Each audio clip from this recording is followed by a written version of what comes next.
ಕಾಲಮಿತಿಯಲ್ಲಿ ಮಾಡಬೇಕು ಅಂತ ಹೇಳಿ ಈಗಾಗಲೇ ನಾವು ಪ್ರಕ್ರಿಯೆನ ಶುರು ಮಾಡ್ಕೊಂಡಿದ್ದೀವಿ.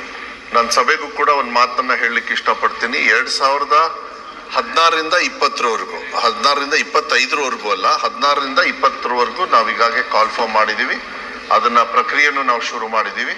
ಆದರೆ ಈ ನೆಕ್ಸ್ಟ್ ಅಕಾಡೆಮಿಕ್ ಇಯರ್ ಶುರು ಆಗಷ್ಟಕ್ಕೆ ಜೂನ್ 1ನೇ ತಾರೀಕು ಒಳಗೆ ಶಿಕ್ಷಕರು ಪಾಠ ಹೇಳ್ಕೊಡ್ತಕ್ಕಂಥ ವ್ಯವಸ್ಥೆಯನ್ನ ಸರ್ಕಾರಿ ಶಾಲೆಯಲ್ಲೂ ಕೂಡ ನಾವು ಮಾಡ್ತೀವಿ. 10,000 ಚಿಲ್ಡ್ರೆ ನಾವೇನು ಕಾಲ್ ಫಾರ್ ಮಾಡಿದೀವಿ ಅದು TETನೂ ಕೂಡ ನಡೆದೋಗಿದೆ.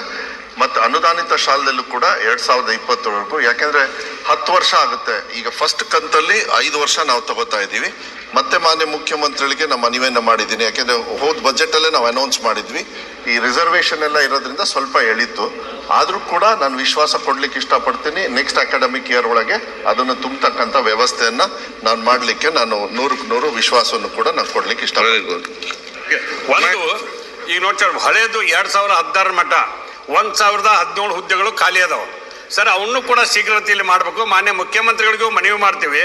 ಈ ಶಿಕ್ಷಣ ಸಂಸ್ಥೆಗಳಲ್ಲಿ ನೇಮಕಾತಿ ಮಾಡಲಿಕ್ಕೆ ನೀವು ಸರ್ಕಾರಕ್ಕೆ ಹೆಂಗೆ ಸ್ಪೀಡಪ್ ಮಾಡ್ತಿಲ್ಲ, ಸೇಮ್ ಮಾನದಂಡದಲ್ಲಿ ಮಾಡಿ. ಅಲ್ಲಿ ಕೂಡ ವಿದ್ಯಾರ್ಥಿಗಳ, ಇಲ್ಲಿ ಕೂಡ ವಿದ್ಯಾರ್ಥಿಗಳು, ಆ ವಿದ್ಯಾರ್ಥಿಗಳು ತೊಂದರೆ ಆಗದ ರೀತಿಯಲ್ಲಿ ತಾವು ಕ್ರಮ ತಗೋಬೇಕಂತ ವಿನಂತಿ ಮಾಡ್ತೇನೆ. ಮತ್ತು ನಿಮ್ಮ ಕಳಕಳಿಗೆ ನಾನು ಮೆಚ್ಚುಗೆಯನ್ನು ಕೂಡ ಹೇಳ್ತೇನೆ.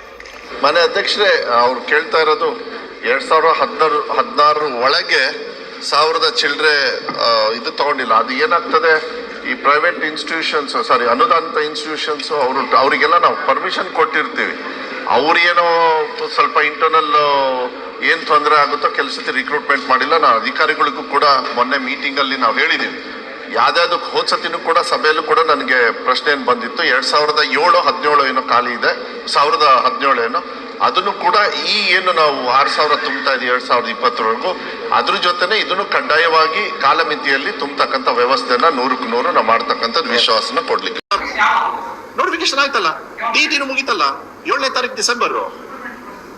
ಈಗ ಅದು 12ನೇ ತಾರೀಕು ಒಂದು ಕೇಸ್ ಇದೆ, ಫೆಬ್ರವರಿ 12ನೇ ತಾರೀಕು 13 ಕ್ಯಾಬಿನೆಟ್ ಅಲ್ಲಿ ಮೊನ್ನೆ ಡಿಸೈಡ್ ಮಾಡಿದ್ರು, ಸೇಯಿಂಗ್ ದಟ್ ಏನೇ ಡಿಸಿಷನ್ ಬಂದ್ರೇನು ಆ 6% ಏನಿದೆ ಅದನ್ನ ಬಿಟ್ಟು ನೀವು ರಿಕ್ರೂಟ್ಮೆಂಟ್ ಪ್ರೋಸೆಸ್ ಮುಗಿಸ್ಬಿಡಿ ಅಂತ. ನಾನು ready. 6% will be in a question because ನಾನು ರೆಡಿ. ಈಗ ನನಗೆ 10,800 ಇವತ್ತು ನನ್ನ ಸ್ಪೀಚ್ ಅಲ್ಲಿ ನಾನು ಓದಿದೆ, ಪ್ಲಸ್ 14,900 ಚಿಲ್ಡ್ರೆ ನಾನು ಮುಂಚೆ ತಗೊಂಡಿದ್ದೆ, ಅದು ಓಕೆ ಆಯ್ತು. ಅನುದಾನಿತ ಶಾಲೆಯಲ್ಲಿ 5,000 ಚಿಲ್ಡ್ರೆ ಈ ಸತಿಗೆ ನಾನು ಮಾನ್ಯ ಮುಖ್ಯಮಂತ್ರಿಗಳಿಗೆ ಪ್ರಪೋಸ್ ಮಾಡ್ತಾ ಇದ್ದೀನಿ.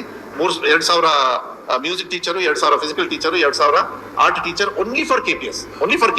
ಯಾಕೆಂದ್ರೆ ಅದನ್ನ ತುಂಬಾ ಮೇಲ್ದರ್ಜೆಗೆ ತುಂಬಾ ರಿಸ್ಟ್ರಿಕ್ಷನ್ ಆಗ್ತಾ ಇದೆ. ಬರೀ ಮ್ಯೂಸಿಕ್ ಅಂದಾಗ ಬರೀ ಹಾಡೋದಲ್ಲ, they should know Hindustani, Carnatic and how to play also, because they will be in charge of creating culture, singing culture in a school in KPS ಶಾಲೆ. ಇದು ಬಂದಾಗ ಮಾತ್ರ ನಿಮಗೆ ಮಾಸ್ಟರ್ ಇಲ್ಲ ಅಂದ್ರೆ ನಿಮಗೆ ಸ್ಟೂಡೆಂಟ್ಸ್ಗೆ ಉಪಯೋಗ ಆಗೋದಿಲ್ಲ. ಅದಕ್ಕೆ ನಾನು ಹೇಳಿದೆ ಈಗಿನ ಟೀಚರ್ಸ್ ಬೇಡ, ನನಗೆ ಹೊಸ ರಿಕ್ರೂಟ್ಮೆಂಟ್ ಪಾಲಿಸಿ ಮಾಡಿ ಅಂತ ಈ ಸತಿಗೆ ನಾನು ಕೇಳ್ಕೊಂಡಿದ್ದೀನಿ. ಮೋಸ್ಟ್ಲಿ ಕೊಡ್ತಾರೆ, ಅಟ್ಲೀಸ್ಟ್ 3 ಇಲ್ಲ ಅಂದ್ರೆ 2 ಕೊಡ್ತಾರೆ.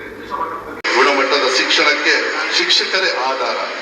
ನಾವು ಈಗಾಗಲೇ 14,499 ಶಿಕ್ಷಕರನ್ನು ನೇಮಕ ಮಾಡಿಕೊಂಡಿದ್ದೇವೆ.